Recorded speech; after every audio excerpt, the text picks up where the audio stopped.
All right, Clyde. I think this should be one of our new intro music songs. I mean, just want to get your thoughts.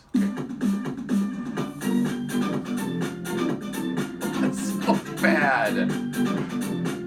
Where'd you find the dancing crabs? YouTube, man. Oh, that is hilarious. This is better than the dancing hamsters. Remember the hamster dance? Back when the internet was old and I was young. Let's put your. You know, it's so bad. You know what sucks? Let's put your. It's like, let's put your voice on. well, no, wait. Voice where? Here. It's coming back from commercial. Ground Zero with Clyde Lewis. I'm Clyde Lewis, and this is Ground Zero with the Dancing Crab. No, it's I just remember, you know how sucky it is when you say things like, back in my day when we used to listen to Chocolate Rain by Sans Sauté, and we watched the hamster dance, and there was the other one too, zombie, zombie, zombie, zombie, zombie, zombie, virus, virus, zombie, zombie, zombie, zombie. I remember the Badger song. Yeah. Badger, Badger, badger, badger, badger, badger, badger, badger, Or badger. get on my horse. Mushroom, badger, badger, badger. What's the other Look one? at my horse. My horse is amazing. What was the other one about cows? Was there a cows one? Cows, Probably. cows. It's just, you know, utter nonsense. You know my favorite thing I Oh, did? the llama song. Oh, yeah. Llama, llama, llama, llama, Yeah, the llama, llama, duck. llama, llama, There's a llama, llama, duck. llama. Duck. No, there was a, excuse me. There was a, can't remember what it was. I just lost my train of thought. Just derailed into a bus full of nuns. And it's because I coughed and it sucked. Well, you're videotaping me. Are we doing another behind the scenes thing? Oh, look what I got in the mail.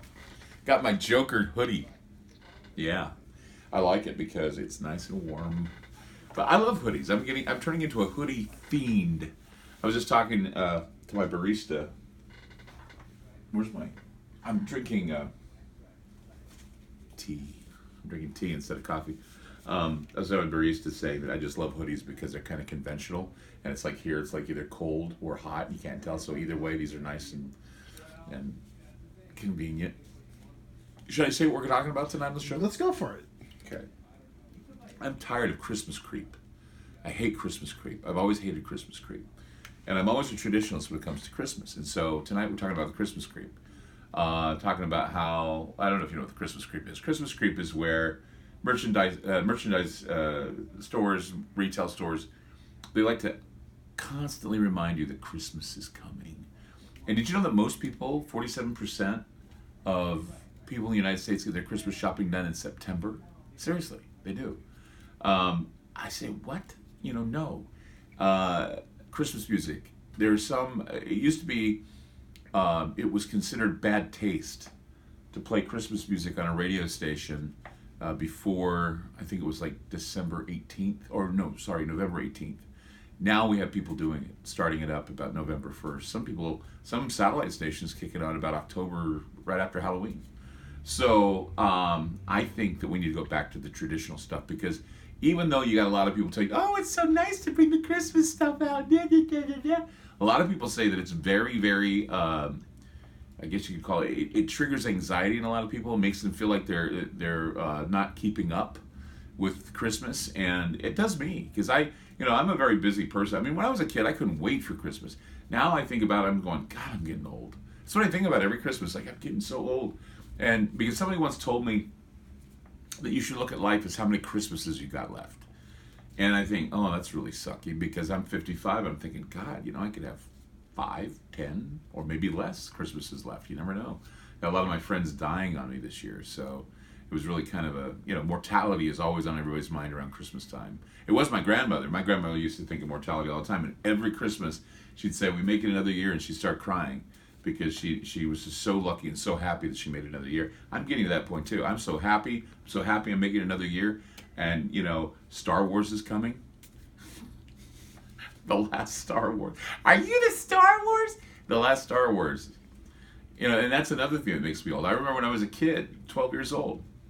It was after Empire Strikes Back. We told our friends, they're supposed to be making like 9 of these things, right? 9 Star Wars movies. So that means that the last Star Wars will come out when I'm 60. Well, I'm off. I'm 55, so damn close. And I said, so when we're 60, we're all going to go see Star Wars, right? Right.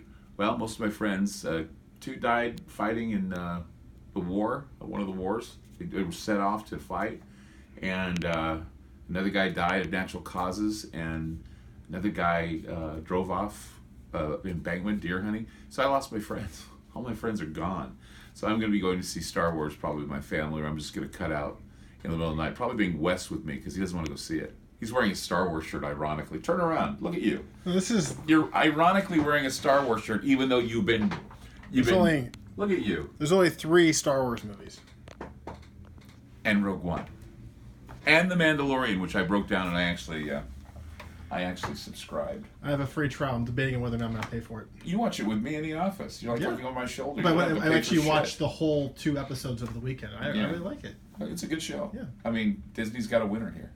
And Baby Yoda, you gotta subscribe for Baby Yoda. Baby Yoda's adorable. Well, we don't know his name yet. I know we don't know his name. It's not really Yoda. Yoda's dead because he died in Dagobah. He ate something bad, and Luke watched him die. And he sang that Seagull song too.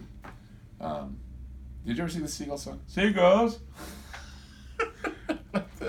Okay, well, tune into Ground Zero. All right, yeah, Ground Zero tonight, 7 o'clock. I got to tell you, we got the guy. Let me look at my notes. We've got with us on Ground Zero tonight, Al Pitrelli. He is the guitarist for Trans-Siberian Orchestra. Here to tell us about their cool music, which of course, the first Christmas song I heard this year was Trans-Siberian Orchestra. And it was tolerable because they're a rock band. He used to be in Sabotage. He played with Alice Cooper and several other, he's a great guy. We're going to have him on the show. And then Dr. Demento comes back to the show. And we're going to be talking about songs that are played too early at Christmas time, Christmas creep, and you'll get to hear some funny stuff. And if this goes well, I'm going to give my staff Black Friday off. And if it doesn't, they're going to work. I'm going to put them to work. So please listen in. So please listen in, call in, make the show great. Or these guys, they're going to work all freaking Thanksgiving weekend. No tolerance. Anyway, check us out. 7 to midnight. It's going to be a great show tonight. We're going to have Dr. D and Al Pitrelli. It's going to be a great show. So check us out. Love you guys. Thank you. Love you guys. Thanks.